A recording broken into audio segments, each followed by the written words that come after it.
자, 안녕하세요. 북소형 카페 여러분. 자, 오늘은 이제 저번 시간에 이어가지고 총재정부 관련된 내용을 진행을 해볼게요.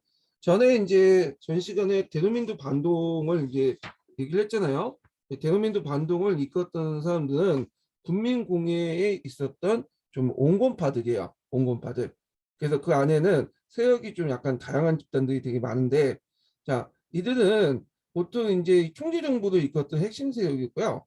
그래서 이제 그 대로민두 반동에서 이제 나왔던 정치 세력이기 때문에 대로민두파 또는 열혈파라고 이제 또 하죠. 그래서 이들이 이제 그 대로민두 반동을 일으키고 나서 그때 이제 공포 정치의 이제 핵심 기관이었던 공안위원회와 보안위원회를 무력화시키고요. 그 다음에 자코벤 클럽을 이제 폐쇄시켜요. 자, 근데 이제 이들이 또 왕정 복구를 원했던 것도 아니에요. 그들 자체는 기본적으로 공화파였기 때문에 군주주의 복구는 상상조차 할 수 없었던 일이었죠. 그러다 보니까 그들이 원하는 체제는 부르주아 우위를 보장하는 부르주아 공화국이야. 그래갖고 이제 상층 부르주아 중심으로 해가지고 안정된 어떤 공화국 형태를 원했던 거죠. 근데 이제 그 당시 정치 세력들 보면 그들은 다수가 아니었죠. 그래서 그러다 보니까 좌우위의 공격을 받게 돼.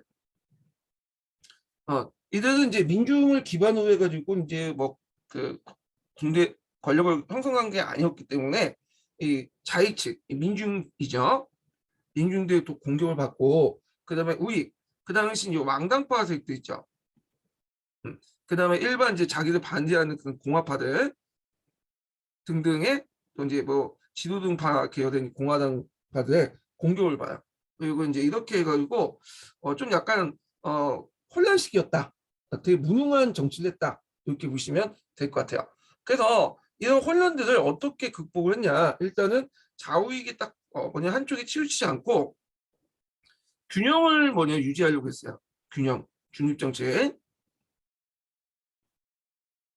그리고 이 균형이 자기 권력 안에서 이제 붕괴되면 예를 들어서 뭐 의회에서 자코벤 계열의 이제 좌파 세력들이 많이 들어온다. 그러면 군대를 동원해 갖고 쿠데타를 일으키죠. 왜냐면 얘들은 민중의 동원 능력이 없다 보니까 군대 상당 유지를 하게 돼요. 그래서 이 군대의 의지를 하면서 이 쿠데타가 상습화돼.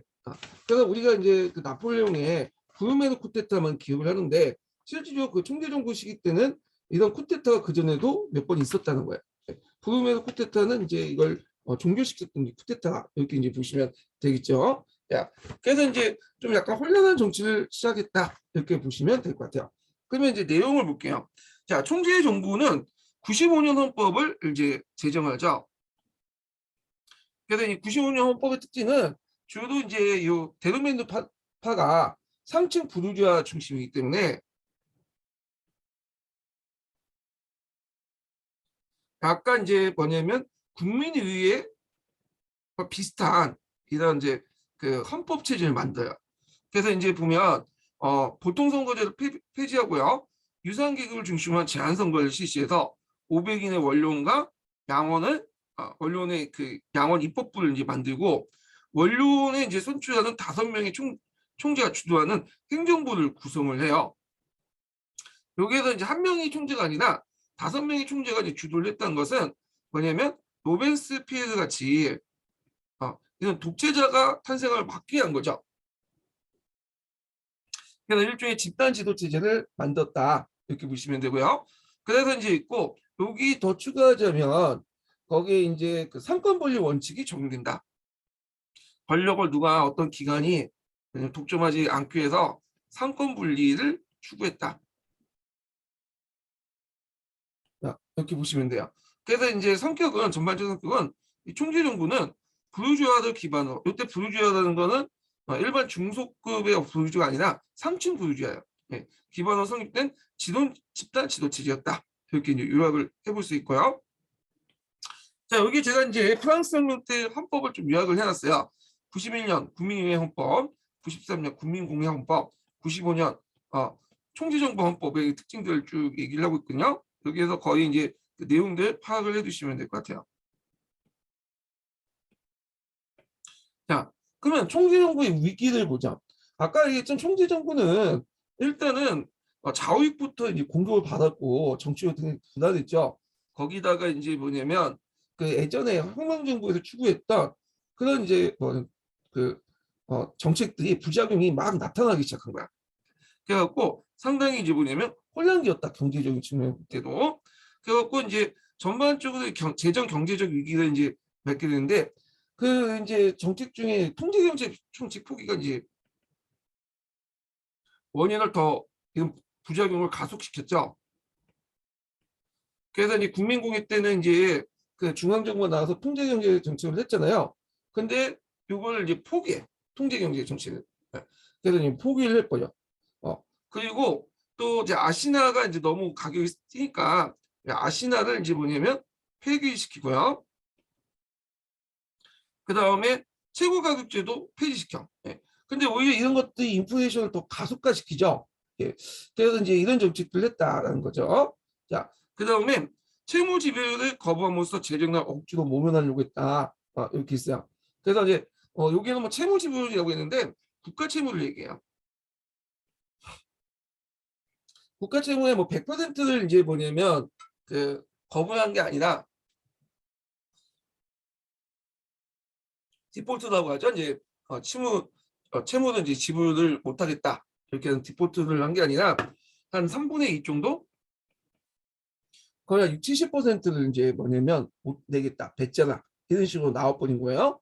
자, 그래서 이제 있고 이때 이들은 이제 3층 그 부르주아 세력들이잖아요. 그래서 이제 자기 지휘 세력들 그들을 무마시키기 위해서 고율의 보호관세를 또 부과를 해서 그들 이제 상공업 부르주아를 무마시켰다, 이렇게 보시면 될 것 같아요. 예. 자, 그 다음에 정치적으로 볼게요. 정치적으로 보면 우파와 좌파의 어떤 반란들이 많았어요. 우파는 이제 왕당파들, 그리고 뭐 지도동 계통의 보수적인 어떤 공화파들, 이런 사람들이 이제 백색대와 같은 것들이 있었고요. 좌파는 이제 여러 색들 구성되는데 종전의 자코벤파들의 자녀색들, 그다음 민중들, 파리 민중들, 그다음에 뭐 일부 이제 바베프라는 그런 사회주의 약간 전신인 그런 평등파들, 이런 것들이 이제 등장했다. 그래서 이제 이들은 농촌 공동체 기반으로 생산물 국가 관리와 유통면을 규제를 주장을 하게 되고, 그 중에 대표적인 사람이 누구냐면 바베프예요.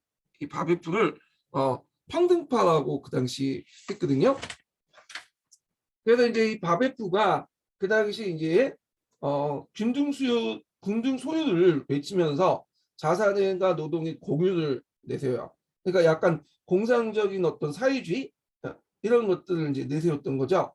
자, 그래서 이제 이 사람들이 이제 더 나가서 어떻게 하려면 무장공기를 내세우려고 해요. 무장공기를 했는데, 근데 이제 초기에 이걸 진압을 했죠. 결국 바베프의 음모를 진압을 했는데, 이 바베프 사상은 앞에 언급했던 상키르트의 어떤 이념보다도 더 사회주의, 가격한 이념을 갖고 있어요. 그래서 이제 상키르트 같은 경우에는 사유재산을 인정하거든요. 그렇지만 이제 그 안에서의 어떤 빈부격차를 국가가 개입해서 조절해야 된다, 그런 사람인데 반해서 이 사람은 이제 사유재산은 완전 부정하고, 그리고 균등하게 분배해야 된다, 모든 사람들이 재산과 노동의 공동체, 약간 이제 공산주의적인 사고방식을 갖고 있었던 거죠. 그래서 이제 이런 특징을 갖고 있었다. 네. 그래서 여기 좌파의 특징은 요 바베풀 사상을 이제 좀 적어놓은 것 같아요. 네. 그래서 요거 좀 이렇게 읽고, 좌파가 이제 바베풀만 있었던 건 아니거든요. 근데 일단은 뭐 그렇게 돼 있으니까 기억을 해주시고, 좌파 중에 상당수가 이제 자코벤 클럽들이 많아요. 그 당시 자코벤 세력들이 상당수 차지하고 있었다, 그런 거죠. 이들은 이제 의회도 많이 지출해요. 예. 요거는 요 밑에 걸 이제 그러니까 여기다 하고, 그 자코뱅들이 상당히 많은데, 얘네들 의회를 이제 진출하면 얘네들 또 뭐냐면 그 당시 정부에서 부르주아 그 정부에서 군대를 동원해서 뭐냐면 쿠데타를 일으켜서 해체시키고 뭐 이렇게 이제 하게 되죠. 자, 그래서 이제 이런 내용들 좀 파악을 해두시고, 그래서 이 바베프 사상은 후에 이제 누구한테 영향을 주냐면 플랭킹이나 이제 레닌 같은 사람들에게 영향을 줬다는 거죠. 그래서 공산주의 이념을 바탕으로 한 정치 세력들이 등장했다. 이렇게 보시면 돼요. 자, 그 다음에 이제 바베프 사상들이 이제 있고, 그다음에 이제 점점 이런 극자적인 어떤 그 사람들이 등장을 하니까 이렇게 분위기가 별로 안 좋겠죠. 그래갖고 이제 그때 결과를 보면 총재 정부가 점점 우경화되고요. 왕당파 위협 강화를 하면서 왕당파들이 되게 이제 의회 대거 진출했다. 그래서 이제 왕당파의 의견인데 왕당파들도 상당히 그 당시 백색 공포나 뭐 반란도 많이 일으키고 있는데 의회 진출도 했다. 바베프 같은 극자주의자들이 등장하면서 이렇게 보시면 될 것 같아요.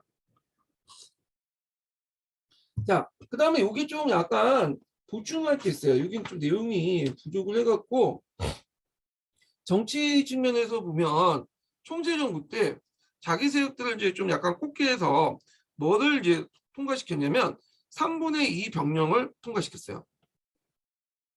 그래서 세위의 구성원 가운데 3분의 1을 국민공예위원으로 충원한다. 그래서 그 당시 왕당파들이 많이 이제 등용이 되니까 이들을 견제하기 위해서 이렇게 한 거죠. 우리가 국민공예라는 것은 이제 우리가 그 로벤스피에르만 생각하지만 국민공예 중에 상당수는 온고파 성향의 사람들이 많아요. 예. 데르민드파도 국민공예위원들이 중심으로 했던 거고, 그 다음에 이제 이때 나폴레옹이 이탈리아를 공격하죠. 그래서 알프스 산맥을 넘어서 이탈리아를 공격해갖고 무슨 이제 조약을 맺게 되냐면 캄포 포르미아 조약을 체결하게 돼요. 예. 그래갖고 이걸 계기로 제2차 대불 동맹이 결성되는 계기가 되거든요. 그래서 이제 그때 이탈리아의 자매공화국, 그러니까 북부 지역에 일종의 계례공화국을 이제 만들죠. 그래서 이제 정통적 자연국경 이동과 라인강을 이제 기반으로 프랑스 국경 이동과 그다음에 프랑스를 넘어서 인민해방이라는 혁명의 원리를 부정을 했다. 이렇게 보시면 될 것 같아요. 그래서 요건 정통적인 자연국경 이동은 나일강을 기반으로 하는 건데 이걸 넘어선 거죠. 인민해방인데 말이 인민해방이지만 실질적으로는 그냥 점령한 거죠. 예. 자국의 이해에 따라. 그래서 이제 나폴레옹이 그 당시 그 연방주의 반란을 진압을 하고 또 이렇게 이탈리아 정복을 하고 등등 하면서 뭐냐 명성이 점점 올라가게 되는 거죠.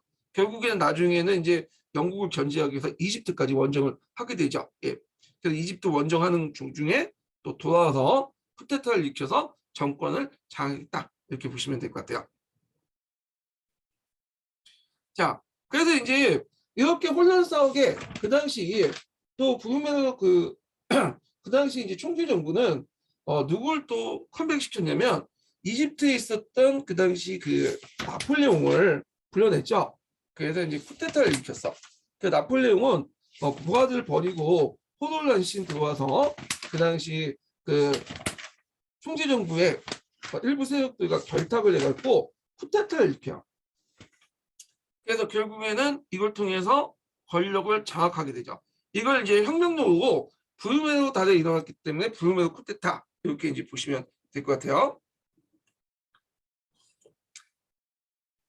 자, 그래서 이제 이렇게 있고 그럼 부르메로 쿠데타가 일어났던 배경은 아까 얘기한 것처럼 그 대외정책 군대가 이제 독자의 영향으로 세력은 이제 커지니까 총재 정부는 별다른 세력이 없죠. 그러다 보니까 이제 군대를 이끌면서 군대 힘을 빌려갖고 쿠데타를 자주 일으키는데 그 중에 하나가 부르메로 쿠데타 이렇게 보시면 될 것 같아요.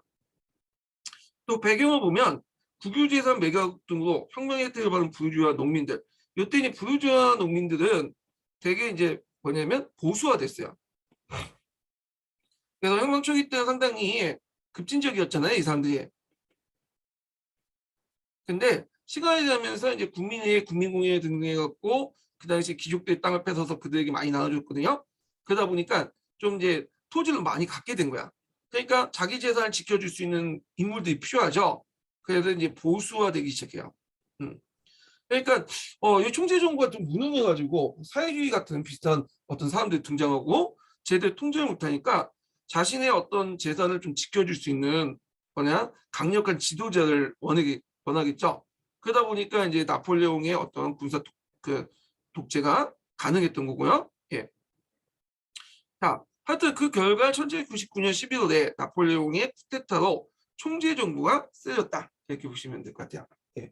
그래서 이제 총재 정부가 쓰여지고 나서 그 당시 그 나폴레옹은 3인 통령 정부를 만들죠. 그래서 1통령에 취임을 하게 돼요. 예. 자, 그럼 프랑스 혁명의 의의를 볼게요.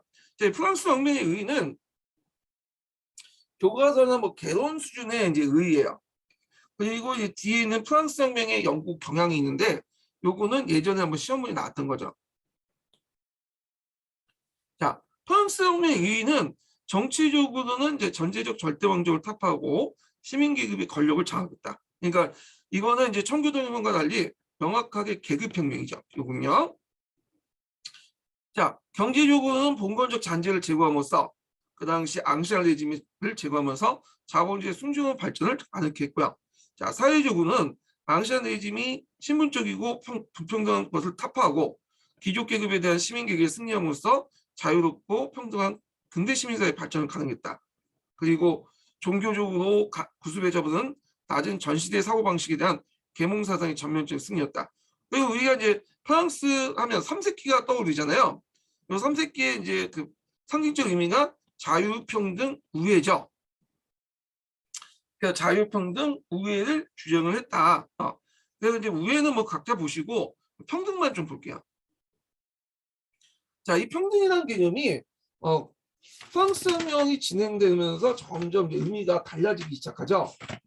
상당히 다양한 의미도 이제 달라지기 시작하는데 보통 이제 프랑스 혁명 초기 국민의회 때는 평등이 뭐냐면 그 당시 법적 권리 평등이었어요. 그러니까 소유재산권의 어떤 것들 차이를 인정하고 법적인 어떤 권리를 인정하는 그런 그 법적 권리였다. 기회균등이었다. 이렇게 보시면 돼요. 그래서 이제 있다가 나중에 이제 국민공회 때는 항의의 평등으로 넘어가죠. 정치적 평등을 이루기 위해서는 실질적인 어떤 경제 평등도 필요하다. 그래서 국가가 사유재산 인정하는 사회 인정하는 차원에서 왜냐면 그런 그 빈민을 적극적 구제를 해야 되겠다. 어떤 복지국가, 사회민주주의 이념에서 이런 것들이 주장했다는 거죠. 그러다가 총재정부에 들어와서는 아예 이제 더 가격한 이제 의견이 등장하죠. 그래서 사유재산을 부정하거나 공상주의가 포함되는 그 의미도 이제 등장하게 돼요. 그래서 이제 요 의미가 이제 아까 지금 얘기하는 뭐예요? 바베프 사상에서 등장하죠.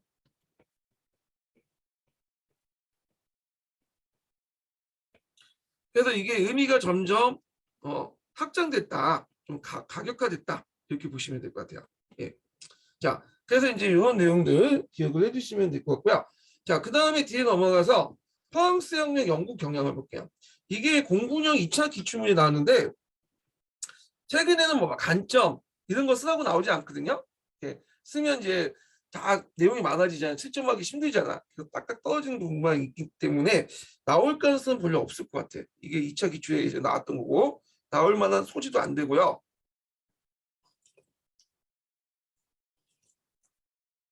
근데 전반적인 내용들만 좀 하고 넘어갈게요. 그거는요. 보통 프랑스 혁명하면 그 계급혁명설이 상당히 통론이죠. 지금도 그렇지만. 그래서 예전에 이제 쭉 내려온 해석이기 때문에 이 프랑스 혁명에서 고전 해석이라고 해요. 그래서 전체사적 측면, 계급적 측면을 강조했고, 그래서 부르주아 주도 민중이 참여해서 봉건적 잔재를 청산했다. 그래서 봉건제에서 자본주의를 이행했다. 그러니까 우리가 이제 교과서나 통론에서 얘기하는 것은 되게 고전 해석이라고 해요. 근데 이거에 대해서 이제 다른 견해가 등장해요. 기존의 고전 해석에 비해서 좀 다른 우경적 해석들이 등장을 해. 그래갖고 이 우경적 해석들 뭐냐 하면 좀 그 부르주아 혁명을 맞긴 맞는데 이거는 단순히 부르주아 혁명을 맞긴 맞지만 기본적으로 거기에 귀족도 같이 참여했다. 그래서 우리가 이제 부르주아만 보는 게 아니라 귀족도 자연스럽게 이제 뭐냐면 참여한 혁명이다. 그래서 이제 그 이렇게 엘리트 집단이 이제 형성이 됐고 이 과정에서 이제 의견 차이로 해서 처음에는 같이 있다가 의견 차이 분열됐다. 이렇게 뭐 이런 식으로 얘기를 하더라고요. 그 다음에 이제 혁명적 구조 원인은 부정하고 단순히 그 정치 사회 경제적인 조건의 반영문에 불과하고 그 사회 경제 구조와 달리 정치에 덜려서 이제 사회 경제적 구조는 다르게 움직였다. 그러니까 정치는 이제 부르주아들이 이제 정치를 주도권을 장악할 수 있었지만 근데 시간이 지나면서 이제 우리가 이제 사회 경제 경제 구조도 같이 변했다고 했잖아. 근데 사회경제적 구조는 예전에 절대주의 시대하고 크게 변하지 않았다. 단순히 상부 기관, 상부의 주도층만 바뀌었다. 이런 관점이죠. 그래서 혁명이라는 것은 이제 별로 변한 게 없다. 그리고 혁명의 가치 찾았던 귀족과 부유자, 일부 귀족과 부유자들이 나중에 분열을 보였다. 뭐 이런 식으로. 그러니까 프랑스 대혁명을 단순히 어디에만 한정해서 보냐면 정치적 측면에서만 한정해서 보는 거야. 어떤 역사적 맥락에서 사회 경제적 구조나 이런 것과 같이 연동시켜서 보는 게 아니라요. 자, 그다음 80년대 영국 경향은 포스트 모더니즘을 반영하자. 그래서 이제 여기 수정 해석이나 고전 해석 공통점은 사회 전체적인 측면에서 보는 거죠. 물론 해석은 좀 다를 수 있지만, 근데 이제 포스트 모더니즘은 이런 거대 담론을 해석을 포기하잖아. 그래서 사회적 총체성을 포기하고 특정 개인, 사건, 지방, 행위 등의 연구 대상화는 미시사적 관점에서 접근했다는 거죠. 그래서 이제 계급적 설명 대신에 주 연구 대상을 파편화, 사건 자체 독자적 규정을 지니면서 파악했다는 거죠. 그래서 이제 일종의 쉽게 말하면 일상생활을 중점적으로 했다. 그 당시 사람들의 생활이 어떤가, 어떻게 살았는가. 자, 이렇게 이제 했다는 거죠. 그래서 종전의 고전 해석의 어떤 도식주의를 벗어나서 연구 주제나 방법론, 인식론에서 다양하게 개방적으로 했는데 여기도 한계가 있어. 왜냐하면 수술을 보지 않고 남만 보다 보니까 미시적인 것만 보니까 전체적인 흐름이나 구조나 이런 것들을 파악하지 못하죠. 그러니까 혁명에 대한 대안적이고 총체상을 제시하지 못하다. 고전 해석에 대해서 이제 좀 더 다른 그 뭐냐면 큰 그림을 그릴 줄 알았는데 그런 걸 제시하지 못했다는 거죠. 그래서 얘네들도 좀 한계가 있다. 이렇게 보시면 될 것 같아요. 그래서 요 세 가지 이제 주장이 있다는 걸 보시면 되고 그냥 이런 게 있구나 넘어가시면 돼요. 그냥 그 중에 전형적인 우리가 지금 알고 있는 해석은 그 고전 해석이다. 수정 해석 같은 경우에는 그 부유주의 혁명과 일부 귀족들이 참여해서 정치 사회 경제적 변화 없이 정치적 상부 구조만 변했다. 그래서 이런 그 관점은 서양사 강의에 좀 실려 있어요. 근데 뭐 시험 문제 나올 것 같지 않고 자, 뭐 이런 관점이 있다 하고 넘어가시면 될 것 같아요. 이 부분은요. 자, 그 다음에 나폴레옹으로 넘어가죠. 나폴레옹.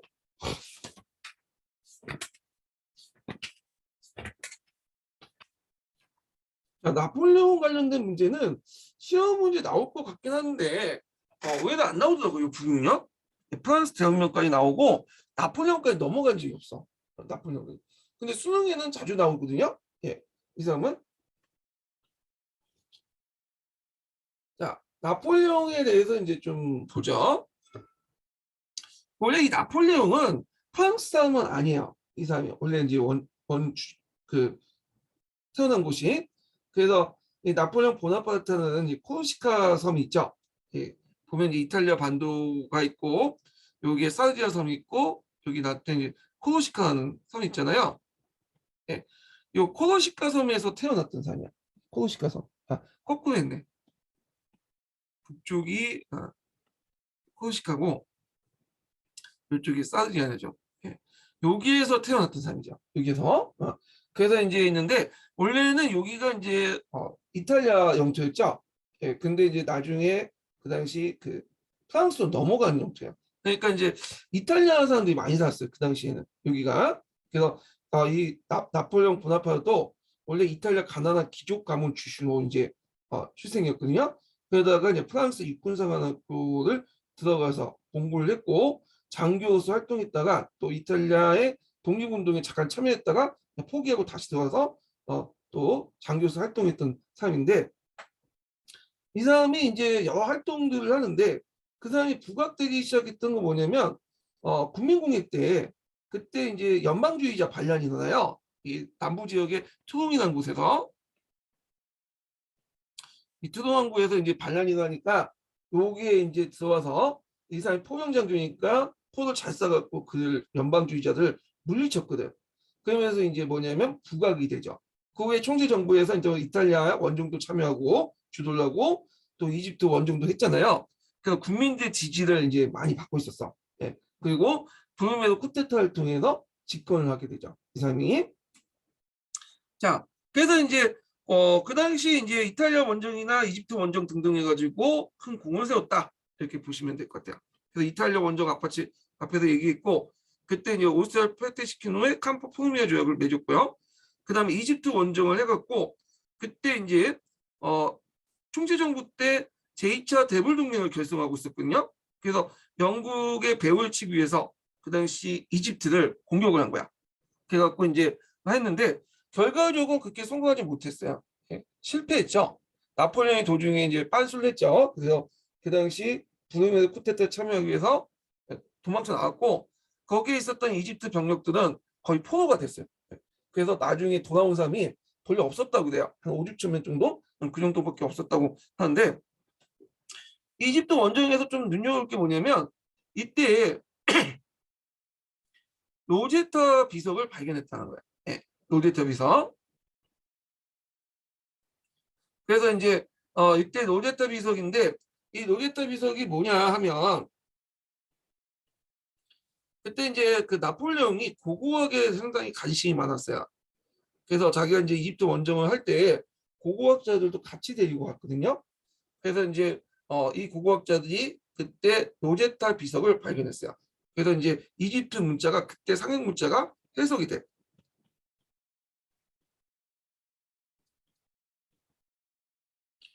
그래서 이제 여기 보시면 이제 로제타 석이 있는데, 이 앞부분에는 상형 문자가 두 개가 있죠.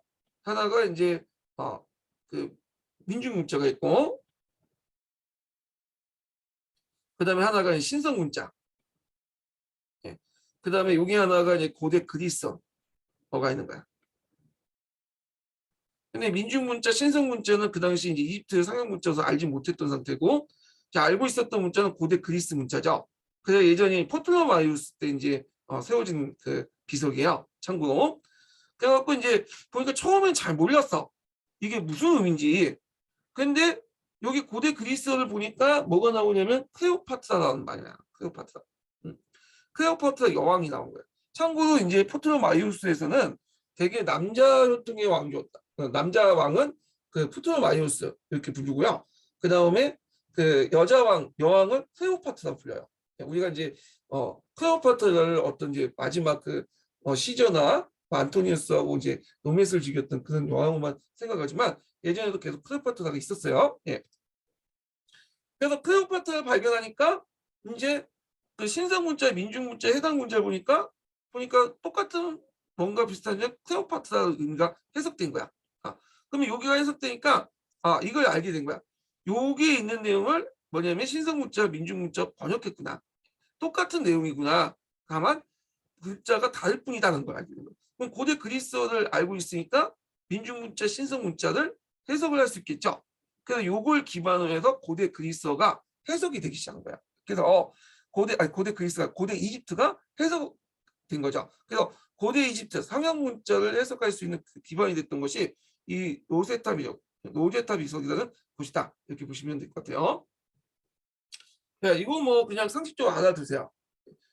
통론책에도 나와 있고, 가끔씩 이제 그 개론서에도 나와 있고, 가끔씩 교과서에도 나와 있는 내용이거든요. 자, 그 쿠데타에 성공한 이제 그 나폴레옹은 그 혁명령 8년헌법을 만들죠. 그래서 이제 그 당시 통령 정부를 구성을 해요.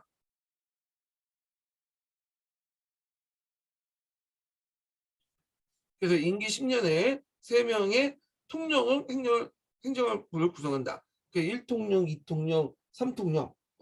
그래갖고 이제 3명의 통령이 구성이 됐고요. 그래서 1통령은 그 당시 나폴레옹이고, 그 다음에 그때 이제 뭐 앞에 예전에 혁명의 원료였던 시리아스도 2통령인가 그럴 거야. 예. 하여튼 뭐 그렇게 참여해.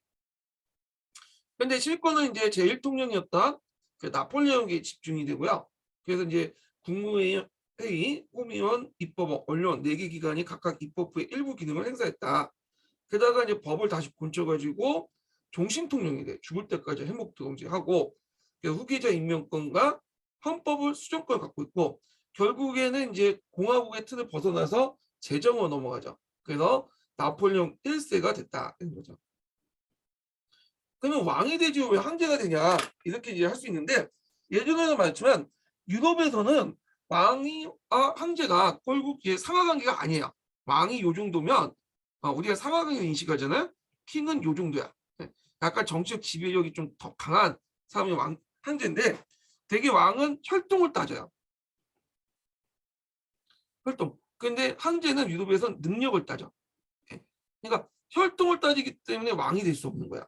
그래서 유럽의 왕들 보면 되게 이제 그 왕계들, 왕통들이 있어. 부르주아, 부르고 왕구나 왕조나 뭐 이렇게 신성로마, 합스부르크 가문 등 하여튼 이런 그 혈통들이 가지고 있는 핏줄을 갖고 있는 사람들이 뭐냐면 왕국을 통치를 하거든요. 그렇기 때문에 그 당시 나폴레옹은 이탈리아 그 하급 출신 가문의 출신이죠. 귀족 가문 출신이니까 혈통 측면에서는 그렇게 뛰어나는 가문이 사람이 아니잖아요. 그러니까 이제 황제를 취임한 거야. 자, 그럼 나폴레옹의 이제 그 내치를 볼게요. 이 사람은 혁명을 부분적으로 계승하면서도 재정에 맞게 철저하게 그것을 이용을 했다. 이렇게 있고, 그 다음에 이제 중앙 집권을 강화시켰죠.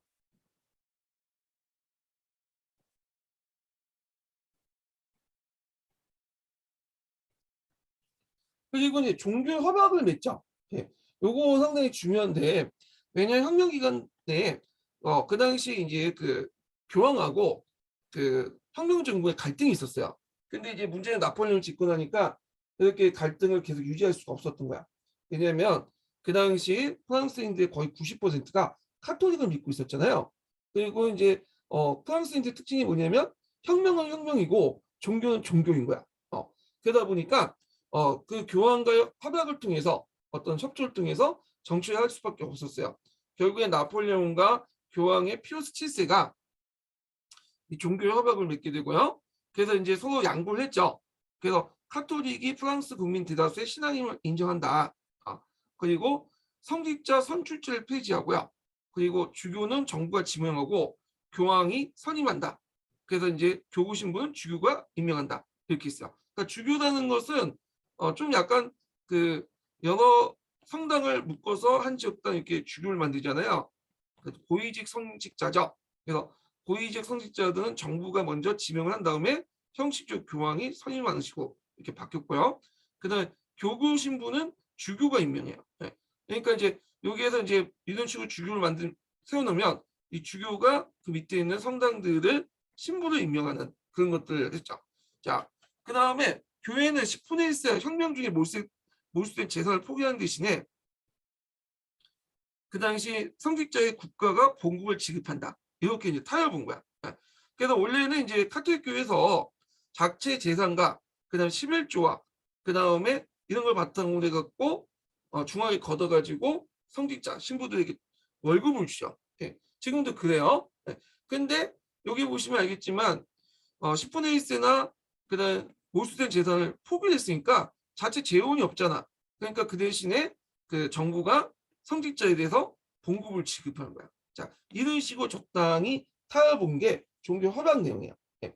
그래서 요거 있고 그 다음에 나폴레옹 법전을 편찬했죠. 요거는 좀 기억을 해두세요. 교과서에서 자주 나오죠. 프랑스 혁명을 이념을 법으로 체계시켰고 그 다음에 또 성명의 성과를 그냥 제도화시켰다 이렇게 보시면 될 것 같아요. 그래서 여기 보면 나폴레옹 법전은 프랑스 혁명의 성과를 반영해서 농노 해방과 봉건적 특권의 폐지, 법 앞에서 평등, 개인의 자유 존중, 신앙의 자유, 그 다음에 사유재산권 보장, 계약의 자유, 취업의 자유, 신체의 자유 등 재벌 원칙을 확립했다. 그래서 이제 민법은 상당히 영향을 주죠. 지금까지도. 예, 민법적인 측면에서 볼 때. 그러나 나폴레옹 법전은 한계를 지니고 있다. 피의자 수사 등 고문 등 일부 허용했고요. 형사소송법은 개인의 번호보다는 정부의 수사권을 강조했다는 것. 개인의 권리보다는 국가의 이익을 더 우선시했고 모든 시민이 법 앞에 평등하게 선언했지만 실질적으로 여성과 노동자의 권리는 제한됐다는 것. 특히 이제 소유권에서도 여성의 소유권을 인정하지만 일단 경한 여성들 같은 경우는 어떤 그 자신의 소유권 이런 뭐 여기 동산이나 부동산을 팔 경우에는 남편의 허락을 맡아야 돼. 뭐 이런 식으로 제약을 둬요. 예. 노동 문제에 대해서는 노동조합을 금지했고요. 노동자보다는 고용주의 권한을 강조했다. 그리고 프랑스 식민지의 노예제를 다시 도입했다. 자, 요거는 이제 서양서 강조에 나오는데 원래 이제 노예제도를 이제 그 당시 국민의회 때부터 폐지시켰어요.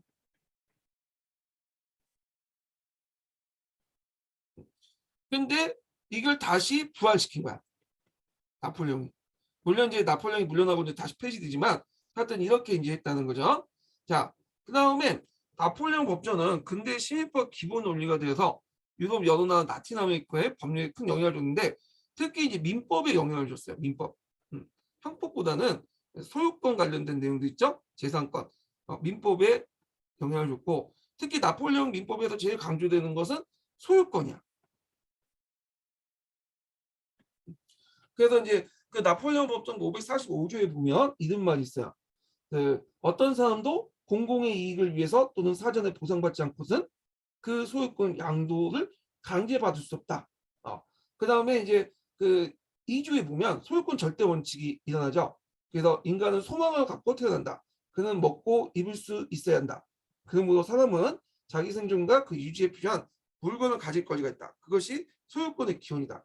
소유권 자체는 자연에서 직접 유래된 제도이다. 그래서 소유권 자체를 상당히 강조한다. 자연권의 일환으로. 그래서 이런 걸 볼 때 부르주아의 어떤 계급의 이익을 옹호했고 그리고 그때 이제 혁명의 유산들 있죠. 혁명의 유산을 처리하는 과정에서 농민들이나 그 다음에 부르주아나 이 사람들이 혜택을 받았잖아요. 그래서 자기들이 예전에 귀족 때 뺏었던 그 뭐냐 재산을 자신의 소유권화 시켜서 법적으로 인정을 받게 된 거야. 네. 그래서 이제 이렇게 이제 나폴레옹 법정의 의미가 있다는 거죠. 자, 그렇지만 이 사람은 또 이제 언론과 자유를 탄압해서 파리 시민의 신문의 5분의 6분의 5를 폐지시켰고 그리고 좀 국민교육 제도를 이제 도입을 했고요. 그다음에 고등학교 리치를 설치를 하고 그다음 국가를 안정시키기 위해서 반간반민의 형태인 프랑스은행, 중앙은행을 만들죠. 예, 이런 이제 업적도 있었다 이렇게 보시면 될 것 같아요. 자, 그 다음에 이렇게 있고 또 이제 뭐 여러 가지 정책이 있어요. 또 이 사람이 또 이제 했던 정책 중에 보면 종교적 간용을 내세웠다. 아까 이제 그 교회 간의 어떤 교황 간의 타협 같은 걸 볼 수도 있죠. 이런 것도 좀 같이 기억을 해두시면 될 것 같아요. 그 다음에 또 여기가 없는 게 뭐냐면 내지옹 도나드라고 있어요. 지금도 이제 프랑스에 보면 명예 훈장 제도가 있죠.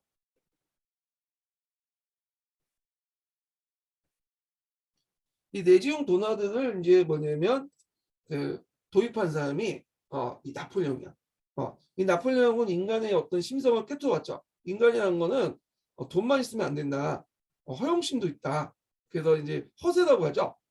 그래서 이런 허영심을 자극시키기 위해서 내지용 도나드를 그냥 신설했죠. 그 내지용 도나드 받아봤자 돈은 안 주거든요. 그런데 이거 일단 받으면 나름대로 사회적인 지위나 평가나 지위가 달라질 거 아니에요. 뭐 이런 것들을 이제 노려고 이제 했던 거예요. 지금도 있어요, 프랑스에. 자, 그다음에 나폴레옹의 유럽 제패를 볼게요. 나폴레옹은 이제 그 여러 원정을 통해서 이제 뭐냐 유럽을 제패했는데요. 그래서 오스트리아 격파에서 니네브 조약으로 캄폰봉이랑 그 조약, 이탈리아 때 그 관련된 조약 있죠. 이걸 이제 다시 확인하고 그 다음에 그 당시 이제 영국 같은 경우에는 암양 조약을 맞아서 강화 맺고 그 다음에 그동안 제 정부가 식민지 프랑스 식민지의 거의 전부를 양도를 했죠. 예, 뭐 이렇게 했고 그래서 이제 나폴레옹이 이제 이런 활동을 통해 제3차 대불 동맹이 그 당시 이제 형성이 되기 시작해요. 그때 여기가 통영정부 때야.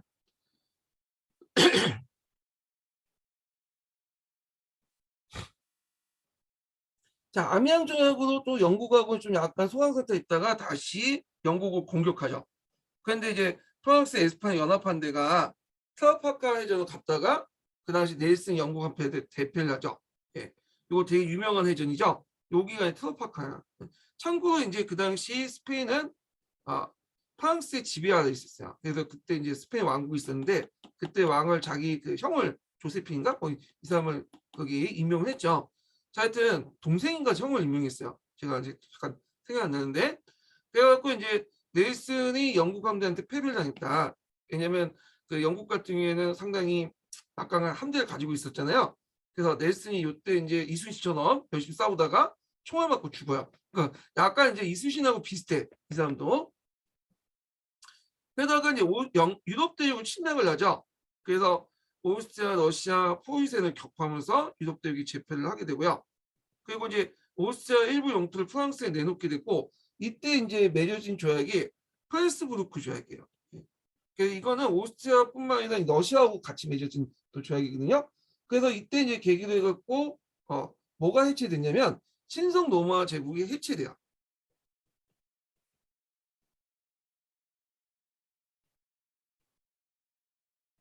그래서 신성 로마 제국이 해체되면서 대신에 이제 뭐냐면 결성된 연방이 나일 연방이야. 그래서 서남 독일 일대가 신성 로마 제국을 탈퇴하면서 나일 연방을 형성했겠고요.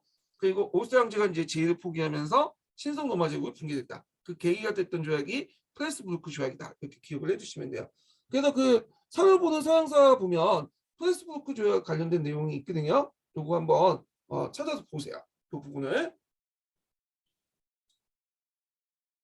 자, 그 다음에 이제 그 디지트 조약을 맺게 되죠. 그래갖고 이제 그 당시 소위센하고 디지트 조약을 맺고 엘베 서쪽 영토와 폴란드 분할을 얻은 땅을 프랑스에게 내놓게 돼요. 그리고 상비군을 축소를 하게 된다. 그래서 이제 이때 소위센이 큰 타격을 받았고 그때 슈테인과 하이델베르크 개혁을 행하게 되죠. 그래서 이제 유럽 대륙을 이제 정복 정을 통해 세 부분을 나누죠. 프랑스 제국과 위성 국가들. 그러니까 프랑스에 속했던 이제 위성 국가들이 있었어요. 예. 그래서 뭐 벨기에도 있었고 북부 이탈리아에도 있었고 그다음 폴란드에도 있었고 하여튼 그 위성 국가도 있었고 그다음 동맹국 말이 동맹국이지 그 당시 이제 러시아, 오스트리아, 프로이센 간의 동맹국이 형성되는데 이건 일련의 조약을 통해서 이제 형성이 된 거야. 근데 이들이 이제 뭐 프랑스하고 형식상 동맹국이지만 실제 프랑스를 싫어했죠. 그래서 뭐 뒤에 이제 4차, 5차, 6차 대불 동맹 이런 식으로 해서 실질적으로 프랑스와 대적을 했다. 이렇게 보시면 돼요. 근데 이 동맹국의 의미가 여기 명확하게 들어가 있지 않아서 어떤 의미인지 잘 모르겠는데 프랑스 대불 동맹국이라고 볼 수도 있고요. 잠깐 이제 이런 조약을 통해서 억지로 이제 동맹을 맺었거든요. 이런 의미에서 볼 수가 있는데 두 가지 해석할 수가 있겠죠. 뭐 중요한 건 아니에요. 어차피 이런 애들은 다 이제 반프랑스 지형으로 돌아서게 돼요. 예. 자, 그 다음에 대륙봉쇄령을 볼게요. 대륙봉쇄령. 자, 대륙봉쇄령을 베르린 칠령을 통해서 이제 했죠. 자, 그 당시 이제 끝까지 이제 뭐냐면 그 프랑스가 개겼던 나라가 영국이잖아요. 그 영국에 타격을 주기 위해서 이제 이런 것들을 냈는데 그리고 영국과 영국 식민지 이런 것들도 타격을 주려고 했죠. 예. 그래서 요 영국과 영국 식민지에 있는 것들 타격을 줘서 그 영국이 물려난 시장을 프랑스가 차지하려고 했어. 예, 목적 자체가. 자, 그래서 이제 있는데 그 내용을 보면 영국의 경제적 타격이 피고 프랑스의 공산품 시장을 확대를 위해서 유럽 대륙과 영국과의 통상을 금지시켰죠. 물론 영국도 어느 정도 타격을 받았지만 오히려 다른 유럽의 국가들이 타격을 받아요. 지금 약간 비슷하죠. 우크라이나 공격을 했다고 해서 지금 러시아를 제재를 하잖아요. 근데 러시아는 물론 타격을 받고 있지만 수출도 잘 되고 원유값이 인상돼 갖고 막대한 이득을 또 챙기고 있잖아. 근데 미국뿐만 아니라 다른 국가들, 미국은 좀 견딜만 하죠. 근데 뭐 유럽이라든지 특히 개발도상국, 우리나라 같은 나라는 큰 타격을 받잖아. 오히려 더 고통이 큰 거야, 지금. 그때도 마찬가지야. 영국은 별로 타격이 없었어요. 뭐 약간 있었지만. 그래서 영국은 그 당시 타격이 없었던 게 뭐냐면 상대적으로 덜했던 게 뭐냐면 일단 해상권을 장악하고 있었죠. 그러다 보니까 실제로 여러 국가들이 몰래 하는 거야. 어차피 해상으로 빠져나가면 프랑스 해군은 이제 영국한테 대지니까 깨지니까 그래서 밀무역 같은 것들이 계속 행해졌고 그다음에 그 당시에 영국이 산업혁명 시기였죠. 세계 공장이었어요. 그러니까 영국의 상품이 되게 필요했던 거야. 그러니까 이제 영국의 갑이고 다른 나라 의진 입장에서 이런 거를 했다는 건 상당히 이제 뭐냐면 다른 나라한테 고통스러운 거죠. 영국 상품이 필요한 거니까. 그러다 보니까 몰래 몰래 밀무역을 하게 된 거야. 그러니까 실제로는 실효성이 별로 없다. 오히려 한동안 앞에서 이제 뭐 디지털 조약이라든지 그다음에 여러 조약들을 통해서 강제로 묶어뒀던 다른 국가들이 그 프랑스에 대한 반발감을 불러일으킵니다. 이렇게 보시면 되겠죠. 그래서 유럽에서는 프랑스 시장 약대는 영국의 우세한 하위국력에 의해서 프랑스의 해외 시장 상승에 비하면 별게 아니었다는 거죠. 예. 그래서 결과적으로는 실패했다.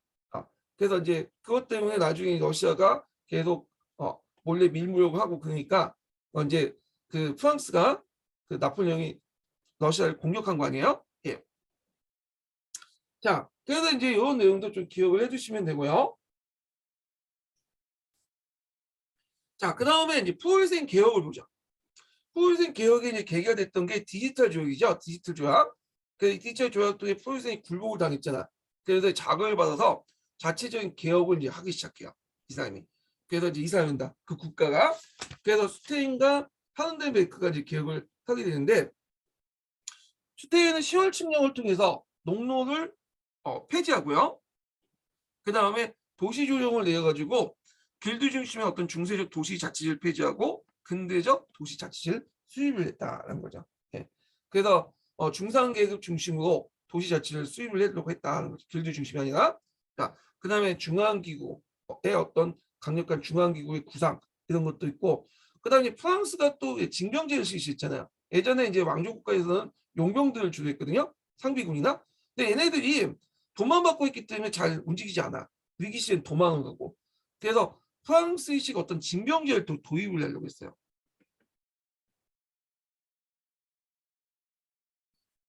이건 뭐 그 당시 프랑스뿐만 아니라 다른 나라도 마찬가지예요. 프랑스의 어떤 군대를 보고 나서 징병제 도입을 이제 하기 시작하죠. 예, 뭐 이렇게 보시면 돼요.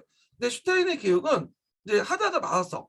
왜냐하면 이 사람이 이제 나폴레옹의 어떤 압력을 받고 그 장관직을 이제 물려놨거든요. 그래서 이제 했고 그걸 대신한 사람이 누구냐면 그 하인덴베르크야. 그래서 1810년에 하인덴베르크가 이제 그걸 계승해갖고 정부개혁 기구를 개혁하고요. 그 다음에 조정령을 내갖고 이제 그 슈타인의 농업개혁을 보완했다. 이렇게 보시면 될 것 같아요. 예. 그래갖고 이제 조정령이라는 건 뭐냐면 자유지하고 보유지 처분의 자유를 얻었어요.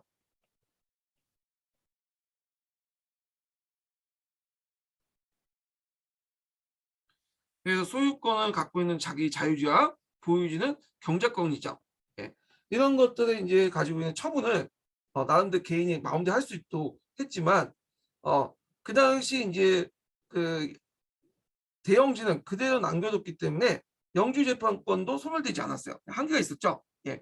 그래서 이제 뭐 농노들 폐지됐다고 해도 실질적으로 농노들이 다른 어디 갔어? 뭐 자유면 됐다고 해서 그 당시 자기 토지도 없는데 당연히 또 그 밑에 예전에 영주대도 밑에 들어가는 수밖에 없고 그 다음에 또 이제 영주재판권도 계속 남아 있었고 그러다 보니까 법률적으로는 농노제가 폐지돼도 실질적으로는 농노제는 계속 유지될 수밖에 없는 거야. 경제적 기반이 계속 그 융커들이 가지고 있었기 때문에 그런 거죠.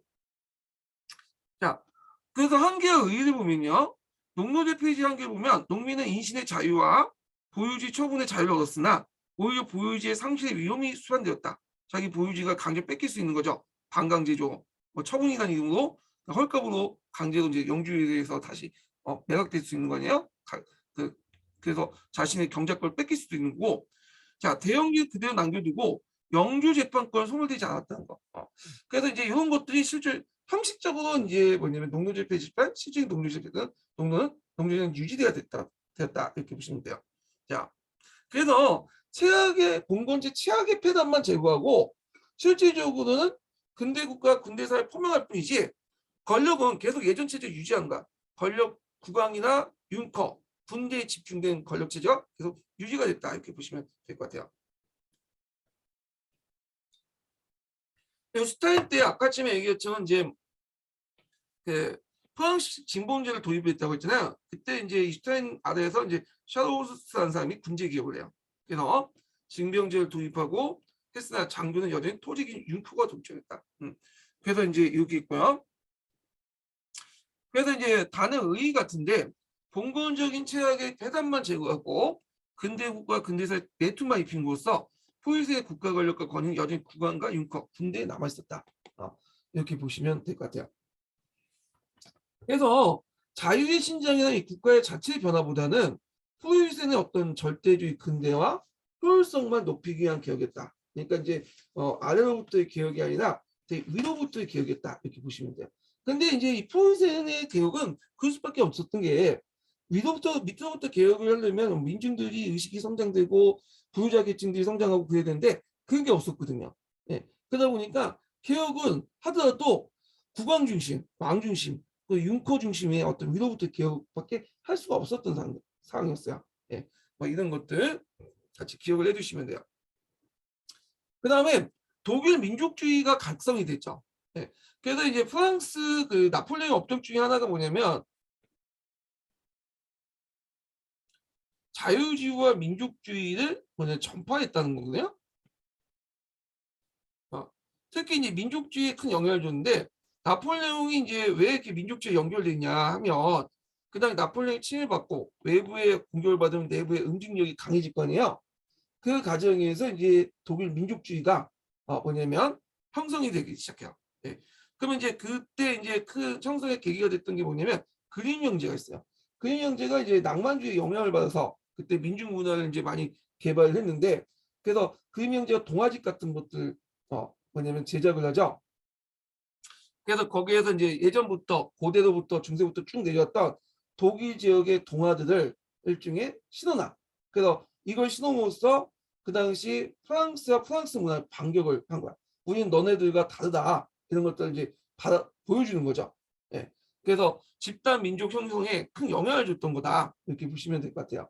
그래서 독일어도 연구하고 그다음에 동화집도 제작하고 그다음에 고대와 중세 시대 때 내온 선화나 민담이나 이런 것들을 바탕으로 해갖고 신호로서 독일 국가의 어떤 문화적 통합주의를 기반을 했다. 그러니까 우리나라하고 예를 들면 자 몽골족이 침해받으니까 일통산만 의식이 청산되고 예전에 그 평양 지역에서 내려왔던 대동강 지역에서 내려왔던 단군 신화 있죠. 그걸 이제 문자로 기록을 했잖아요. 삼국유사에서. 그래서 이거하고 연결시켜서 보시면 돼요. 단군이 우리나라 이제 조상의 구신점을 삼아서 독일 우리 민족의 어떤 그 동포 민족 의식을 형성에 큰 기여를 해줬잖아요. 요거와 연결시켜서 보시면 될 것 같고, 자, 그 다음에 이제 여기에서 피에트라는 사람이 독일 국민의 고함이라는 예국적 강령을 하죠. 예, 피에트 이름 정도는 기억을 해두셔야 되겠죠.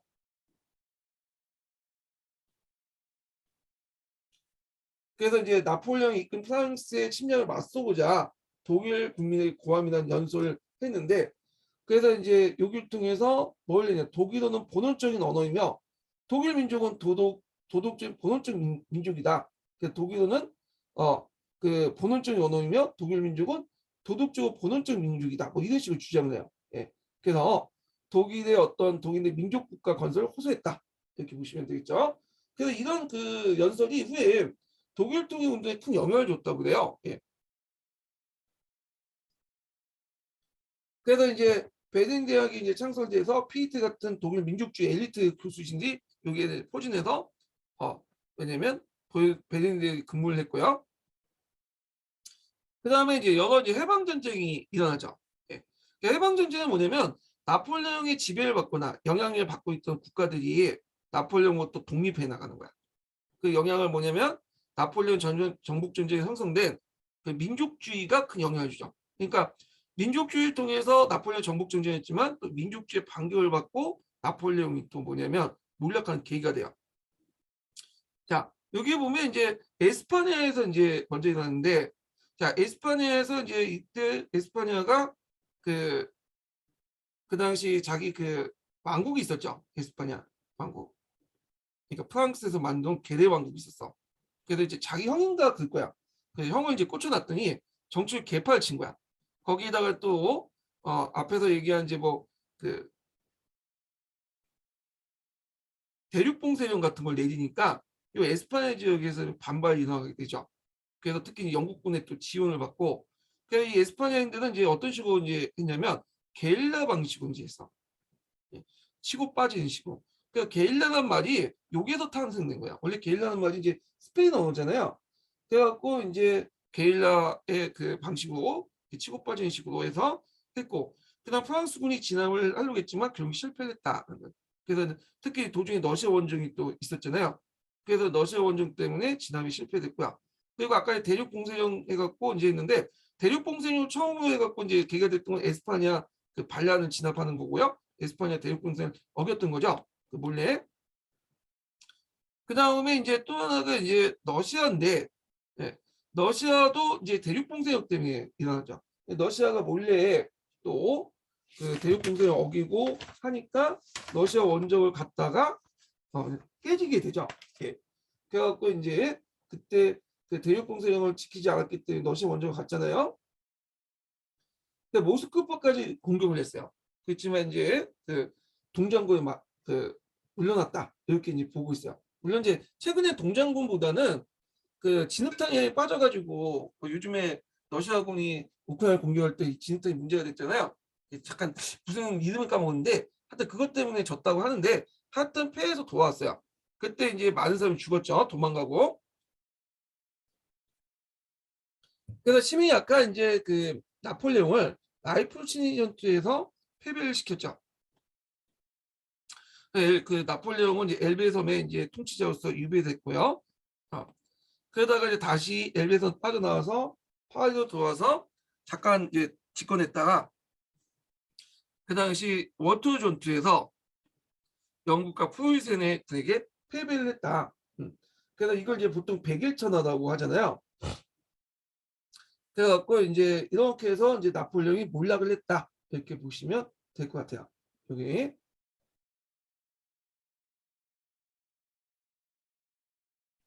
자, 프랑스 나폴레옹의 시대 의의를 볼게요. 프랑스 혁명의 이념을 그 당시 이제 전 유럽에 전파해서 자유주의 민족주의 불러일으켰다는 거, 그리고 전제주의와 구체주의 동요시키고 그걸 붕괴시키는 계기를 마련했다. 그래서 이제 있고 그 다음에 여기 이제 독일과 이탈리아 영토를 자기 마음대로 처분했죠. 뭐 나일 연맹이나 뭐 이렇게 해서 그리고 뭐 계례 정권을 만들고. 근데 이게 의외로 의도하지 않았지만 나중에 간접적으로 정치적 통일의 기틀을 마련해줬고 저항의식을 일으켜서 민족주의를 일으켜줬다. 그래서 예전에 독일 같은 나라는 수백 개의 공국을 만들어냈거든요. 공국이 있었잖아요. 근데 이제 나폴레옹이 관여해서 나일 연맹을 만들면서 수십 개로 줄여줬어. 통치하기 편하게 그렇게 만들어놨지만, 근데 그것 때문에 나중에 이제 통합을 할 때, 독일 통일할 때 크게 손쉬었다는 거죠. 수백 개보다는 수십 개가 낫잖아요. 그래서 의도하지 않았지만 그 뭐냐면 이런 효과를 불러일으켰다는 거죠. 그리고 이제 여기는 또 안 나왔지만 또 마지막으로 보면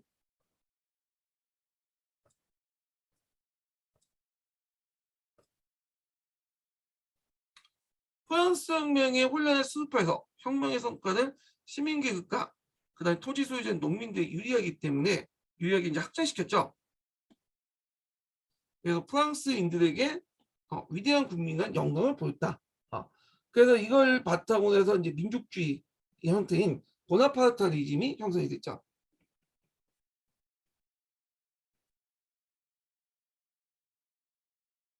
이 보나파르타리즘이 나중에 그의 조카였던 나폴레옹 3세의 탄생 배경이 되잖아요. 정권의 3세 집권 배경이 되죠. 집권 배경. 그래서 이것도 이제 이렇게 요약을 해서 보시면 될 것 같아요. 예.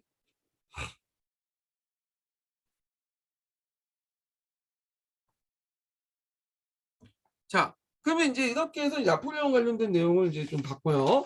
그 다음에 넘어갈 게 이제 산업혁명 관련된 내용 볼게요. 산업혁명 관련된 내용은 예전에 한 두 문제 나왔나? 그렇게 많이 나오지 않았어요. 수능에는 많이 나왔던 건데 그렇게 뭐냐면 임용 시험에는 그렇게 많이 나오진 않아요. 예. 그래서 그 당시 이제 맨델스 세계관 관련된 내용이 036 기출문제, 그것도 뭐 직접적 산업혁명 관련된 내용은 아니지만 하여튼 그런 것들이 나왔고, 그 다음에 산업혁명 때 뭐냐면 주요 생산품이 뭐냐, 면직물 뭐 이런 거, 그런 것들 나왔고 재련 기술 관련된 내용도 나왔고 뭐이 정도예요. 그래서 있는데 좀 내용을 이제 볼게요. 자, 산업혁명 넘어가기 전에 먼저 볼 게 뭐냐면 멘델스 세계관을 봅시다. 자, 멘델스 세계관이 뭐냐 하면 산업혁명 이전에 이제 뭐냐면 인류사에 통용됐던 세계관이에요. 어떤 인구 그 증가, 생활 수준 관련된 내용인데, 자, 여기가 이제 정근대 시대죠. 산업혁명 이전이에요. 자, 산업혁명 이전에는 인구가 급속도로 증가하지 않았어요. 예, 아주 서서히, 여기 보시면 알겠지만 아주 서서히 증가했죠. 예, 그래서 이제 산업혁명 이후에 인구의 급속한 증가하고는 좀 대비된 모습인데, 왜 그럴 수밖에 없었던 게 뭐냐면 그 당시 이제 정근대 시대 때는 일단 기본적으로 과학기술이 발달하지 못했기 때문에 생산력이 그렇게 뭐냐면 높은 게 아니었어요. 물론 약간의 증가도 있었지만 그 생산력이 그냥 뭐냐면 크게 농업 생산력이 크게 증가되지 못했거든요. 그러다 보니까 이제 이런 곡선을 걷게 되죠. 이런 곡선. 예. 그 이유는 이제 보면, 자, 전근대 사회에서는 인구가 증가돼요. 그러면 농업 생산력이 증가될 수밖에 없겠죠. 그리고 토지 개간을 하게 돼. 근데 나중에 여기 정점을 딱 하면 인구 증가나 농업 생산력이나 토지, 아니 그러니까 그 농업 생산력이나 토지 확대나 이런 것들이 한계가 이거죠. 왜냐하면 이런 뭐 트랙터라든지 뭐 기계라든지 이런 것들이 없잖아. 그러다 보니까 한계가 되고, 그래서 아무리 이제 인구나 이런 것들 이제 투입을 해도 더 이상 농지를 확대시키거나 생산력을 올라가지 못해요. 그래서 이때부터 수학 체감의 법칙이 적용됩니다. 수학 체감의 법칙이라는 것은 단위당 노동력이나 자본을 투자해도 어느 일정한 수준에 올라가면 오히려 이런 것들이 떨어지는 현상을 얘기하죠. 예. 그래서 그러면 수학 체감의 법칙이 적용되면 또 전염병이 돌고 몸도 약해지고, 그럼 어떻게 돼요? 떨어져 계속. 예. 그러다가 여기 되면 이제 바닥에까지 떨어지면 다시 이제 어느 정도 인구가 줄어들고 이제 먹을 게 많아지니까 다시 올라가고, 그리고 이게 떨어지고, 그러다 보니까 인구가 이 정도밖에 안 돼요. 네, 증가율이. 그래서 이건 우리나라뿐만 아니라 또 유럽에도 그렇게 있고요. 유럽에서도 이제 중세 후기 때, 17세기 때 등등 이런 현상들이 보이죠. 예. 그래서 하여튼 이런 굴레를 가지고 있다. 이런 패턴을. 근데 이런 패턴이 뭐냐면 없어진 게 언제냐면 산업혁명 때문에.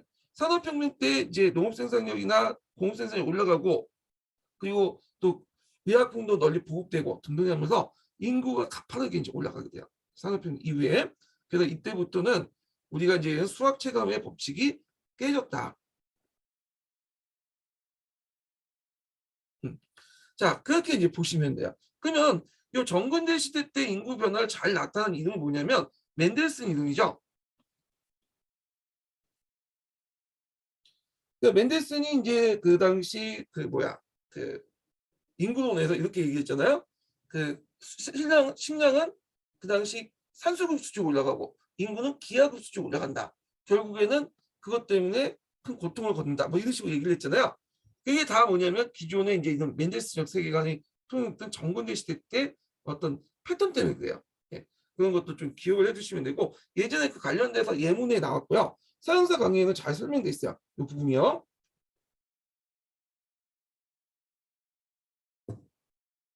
그래서 이제 맨델스 세계관을 벗어났던 이런 그 패턴을 벗어났던 계기가 됐던 것이 18세기 후반 때 이제 일어난, 중후반 때 일어난 산업혁명이었다.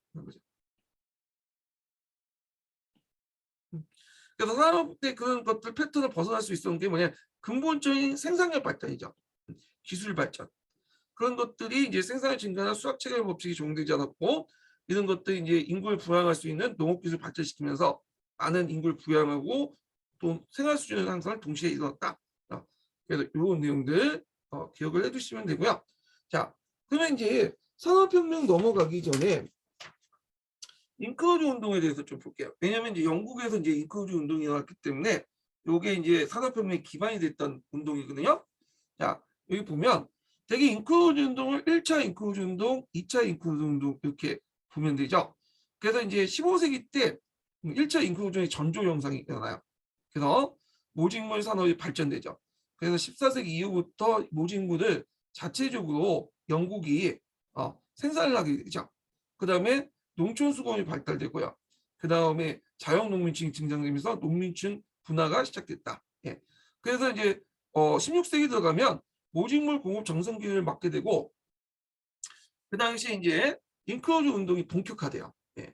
그리고 농민층 분해가 가속화돼. 이거 3분할자 들어가는데 뒤에 좀 얘기할게요.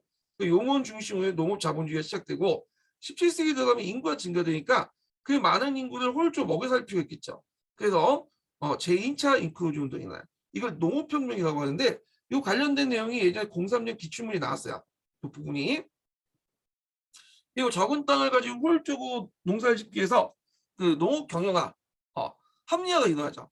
그리고 이제 이때 많이 유출된 뭐냐면 인구가 어디로 집중되죠? 산업혁명 집중 그 배경이 되죠. 도시로 집중되면 산업혁명의 배경이 되었다. 노동자가 되면서 산업혁명의 배경이 되었다. 그래서 18세기 때 산업혁명이 시작됐다. 이렇게 보시면 될 것 같아요. 자, 그러면 이제 1차 인크루전 운동을 좀 볼게요.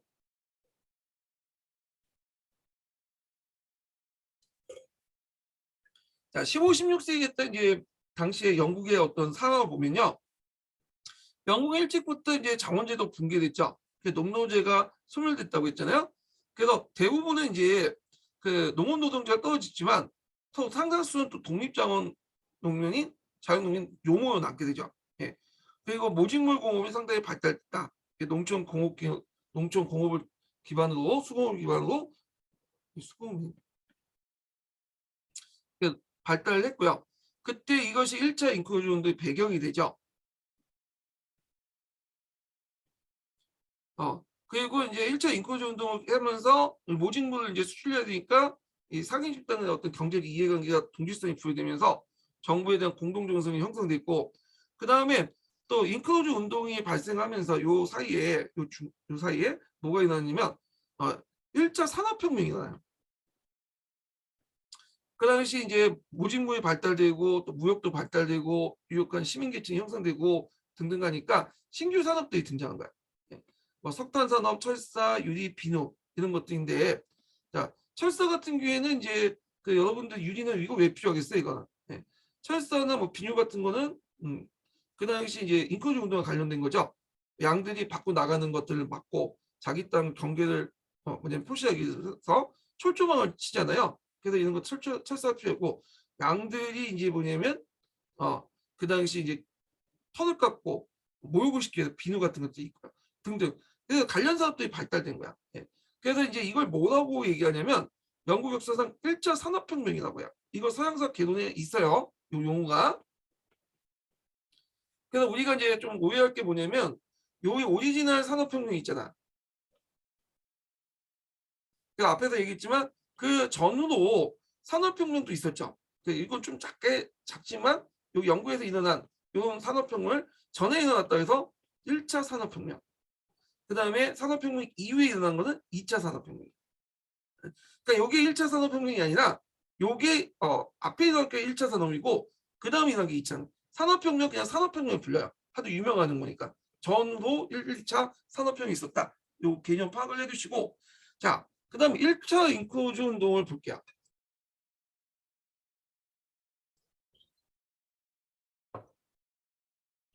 자, 1차 인크루전은 그 배경을 보면 모직물 공업의 발달로 양모 수요가 증가됐기 때문에 일어나죠. 예. 그래서 이제 그 당시 양모 가격이 곡물 가격보다 파연 속도도 이제 상승했기 때문에 이제 영국에서는 곡물을 생산하는 것보다는 약물을 생산하는 게 더 이득이 돼. 곡물은 해외에서 수입을 하면 되는 거고. 그래서 상업적인 농업 경제는 곡물 재배를 위해 이용했던 농경지를 양사육을 위한 목축지로 바뀌어요. 그리고 농민을 거기에 축출하고 울타리를 치죠. 이건 이제 울타리 쳤다 인크루즈라고 하죠. 그래서 보통 유럽에서는 이제 중세 시대 때는 울타리를 안 쳤거든요. 네. 개방경직제라고 하잖아요. 경지제라고 하잖아요. 울타리를 안 쳤어. 근데 이때부터 이 울타리를 치기 시작해. 자기 소유권을 이제 나타나기 위해서 이런 것들이 지금에도 유럽에서 보면 나타나죠. 유럽의 농촌 가면 다 울타리에 쳐져 있어요. 예. 우리나라가 좀 약간 울타리가 안 쳐져 있죠. 이 반면에 자 결과 보면 인크루즈는 농민층 분해를 가속화시켜 농민을 토지에서 분리시켜. 이게 무슨 말이냐면 예전에 농민들은 자기 나름대로 이제 소유도 있고 토지 소유도 있고 소유권이 없어도 경작권이 있잖아. 그래서 이제 지주 밑에서 땅을 빌려가지고 경작할 수 있었는데 근데 농민들이 이제 경작권 자체도 박탈당하니까 이제 농민들은 토지에 직접 자기가 나름대로 그런 것들을 이제 경작하고 파종하고 이런 것들을 이제 상실하는 거죠, 권리를. 그래서 분리가 되고, 그러면 그 많은 농민들은 어떻게 되냐? 대개 이제 소농과 빈농은 토지에서 추방되거나요. 토지가 없는 농업 노동자로서 생활했다. 임금 노동자로서. 예. 그리고 또 안 되면 어디까지 올라가면 도시로 올라가요. 도시로. 그 도시에 가서 이제 얘네들이 빈민이 되거나 그 구걸을 하거나 그렇게 이제 하죠. 그래서 이제 이걸 시대적 배경으로 해갖고 이제 뭐 인크루즈 운동을 배경해서 유토피아에서 이제 양들이 사람을 잡아먹는다 그런 표현도 있고, 뒤에 엘리자베스 여왕 때 이제 구빈법 같은 걸 만들었던 것도 요 도시에 올라온 그 농촌에서 쫓겨나 도시에 올라온 빈민들, 구걸하는 사람들을 효율적으로 통제하기 위한 거야. 예. 그래서 하여튼 뭐 이렇게 있었다는 거죠. 그래서 이제 대부분은 이제 농업 노동자가 이제 고용이 돼갖고 이렇게 이제 생활하는데, 이때 이제 등장했던 것이 이제 영국 농업경의 특징 3분할제야. 3분할제는 뭐냐면, 영국의 이제 여기 농촌 구조를 보면 여기가 윗대가 아니라 젠트이죠. 향신 지주들, 향신 귀족도 있고, 그 중간 계급이 요몬이 있어요. 그리고 요 밑에가 농업 노동자. 젠트리는 땅을 소유하고 있죠. 토지를. 그리고 요모는 자기 땅도 있고 자가도 있고요. 타인 땅, 차경도 있어. 자경과 차경해갖고 이렇게 있었고. 근데 젠트리들은 이제 요몬에게 땅을 다 경작을 시키더라고요. 왜냐면 여러 사람들이 나눠주는 것보다는 한 사람에게 집중적으로 이렇게 나눠주면 관리가 편하잖아요.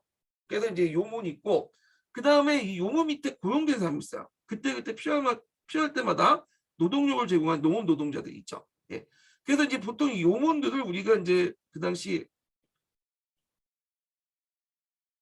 조선 후기 때 경영원 분홍이라는 말 듣죠. 이게 실제 있었는지 없었는지는 학계에서 말이 많지만, 일단 요모 경영원 분홍의 역할 모델을 했던 그 계층이 요몬이야. 요몬. 자, 그래서 이런 3분할제가 성립됐다 이렇게 보시면 돼요. 그리고 이제 이 요몬에 의해서 이제 또 농업 경영의 어떤 합리화, 농업혁명 이런 것들이 일어났던 거고요. 그래서 제1차 인클루전 자본주의 농업경영의 배경을 제공했다. 그러면 17세기 때부터 해서 이제 일어났던 그 뭐냐면 2차 인클루전 운동이죠. 여기가 농업 생산력이 되게 급속하게 발전됐기 때문에 또는 농업혁명이라고 하죠. 그러니까 새로운 농법과 2차 인클루전 기반을 마련해줬다. 자, 그 배경을 보면, 자, 영국의 인구가 급증을 해요. 그러니까 종전의 이제 생산 방식 가지고는 식량이 부족해지니까 곡물 가격이 상승되겠죠. 그러다 보니까 이제 그 당시 곡물 생산을 증가하기 위해서 그 영국 농촌의 자본주의 농업 경영 방식이 도입돼요. 그걸 이제 주도했던 것이 요몬 계층이죠. 요몬, 자본가족 차진업, 자기 땅뿐만 아니라 젠트부터 땅을 빌려가지고 그 당시 그 농장식으로 해서 그냥 토지를 경작하는 그런 계층을 얘기하죠. 자, 그래서 이제 목적은 뭐냐면 농업 경영 합리화를 통해 생산력 증대요. 그래서 이제 먼저 했던 게 뭐냐면 그 당시 토지 교환과 매매예요. 이게 뭐냐, 한 곳에 집중하는데 보통 이 중세 잔재라고 보시면 돼요. 중세 시대 때는 어떤 식으로 이제냐면 그 예전에도 얘기했지만 토지를 마을에서 분배를 해줄 때, 경작지를 분배해 줄 때 비옥도를 고려해서 이렇게 해갖고 지조 나눠갖고 이런 식으로 분배를 해줬죠. 예. 그러다 보니까 이제 농사 지으려면 여기 가서 농사 짓고 여기에서 농사 짓고 여기 농사 짓고 여기, 그러니까 합리적 경영을 할 수 없는 거야. 그러니까 차라리 뭐냐면 이것을 한 곳에 그냥 몰당 모아줘서 A 땅, B 땅, C 땅 이런 식으로 해갖고 해야지 여기에서 뭐 강작도 가능하고 농업 경영도 합리화시킬 수 있는 거 아니에요? 그래서 이걸 이제 먼저 했어요. 예. 근데 이제 요때 이제 문제는 토지가 이게 소유권이죠. 토지 소유권이 걸린 문제죠. 그러니까 이제 이거에 대해서 이제 보통 당사자 합의에 따라서 이제 이루어지는데, 물론 이제 당사자 합의도 필요하지만 좀 강제력도 있어야 될 거 아니야. 또 법적인 어떤 보장도 필요하겠죠. 소유권에 대한 보장. 그래서 이제 의회에서 직접 그 뭐냐면 인크로저 이런 그 토지 매매와 교환을 원활히 하게 한 어떤 법을 제정했어요. 그래서 그 법에 입각해서 진행이 됐어. 그래서 이걸 이제 뭐라고 하냐, 제2차 잉크로즈 운동은 이 의회의 어떤 법에 의해서 진행됐기 때문에 의회 잉크로즈 운동 또는 법률 잉크로즈 운동이라고 해요. 예. 그래서 이렇게 해서 토지를 서로 간에 교환 매매해서 한 곳에 집중을 시키는 거죠. 예. 그리고 거기를 바탕으로 해서 농업 기술을 개발해요.